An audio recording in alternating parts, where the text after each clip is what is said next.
Hello, sun is shining. It's a bit, reception's probably a bit crap. Anyway, welcome to 5 Minute First Take Friday. I'm out on a walk here with my 3 dogs. It's fairly quiet where I am, so they're off lead. But I just want to show you a couple of techniques I use to get my young dog back under control. If there is a distraction going by, this would be, well, that's a bit better I think. Another dog, usually another dog on lead, or a person. So when someone's coming against me, say on a walk or in a more popular area, I kind of gauge what they do with their dog. If they put their dog back in a lead, I would put my dogs back in a lead or put them in a stay position off the path to let them safely pass. If they're fairly relaxed and their dog looks fairly relaxed, they're not making any effort to put the dog in the lead, I'm happy to let my dogs off lead as well. They usually have a quick sniff and then move on. If there is kids around, or elderly, or joggers, well, maybe not joggers because my dogs ignore joggers, I would automatically bring them back under control, especially with kids around. You don't ever want any kids to be fearful of dogs or to think that a strange dog is going to bother them. So when a dog is quite young, the first thing I will do to keep their focus on me, I'll have them on a long line first, and I'll usually call them back, and to keep them 100% focused, I'll usually play tuggy with them. So I'll tuggy past the distraction. So I'm going to show you this now, Cassie. I thought she lost her toy. We should have to find it up there. So this is just an example of my recall command as well with her. She's way off the distance there now. Probably can't see her. But I have a very distinctive recall command with her. Ooh. So I'm going to call her back and play tuggy past her imaginary distraction here. Cassie, come! Here she comes. Good girl.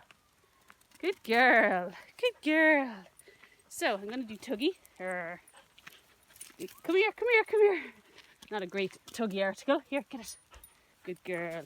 Get it. Good girl. So that's Cassie here. You can see her. So with a very young dog like that, this is really what I'd be doing. Keeping her focus 100% on me. Cassie, come. Go away, Tilly. So that she doesn't even look at the distraction. It's there, she's aware of it, but she just doesn't care. I am more interesting. So as soon as there's a distraction around, I suddenly become more interesting. Once she's had a bit of training, I will use the with me command, which keeps her beside me in a loose heel position just for a short period of time. Again, keeping her focus on me, showing to the people around that she's under control and that she's not going to be a bother to anyone. So you'll imagine there's a distraction up ahead. I'm going to recall her. Cassie, come! Here she comes. Good girl. I'm going to get her to with me. With me. Good girl. With me. Good girl. That's it. Good girl. With me. Good girl. Good girl. With me. Good girl. Cassie, with me. That's it. With me. Good girl. And then once the distraction has gone by, I'm going to mark it. Yes. And I'll reward either with a toy or another game of tuggy. So the reward is coming afterwards in that instance. Good girl. I'm going to let her run off again. Git. Git is basically my on your way command.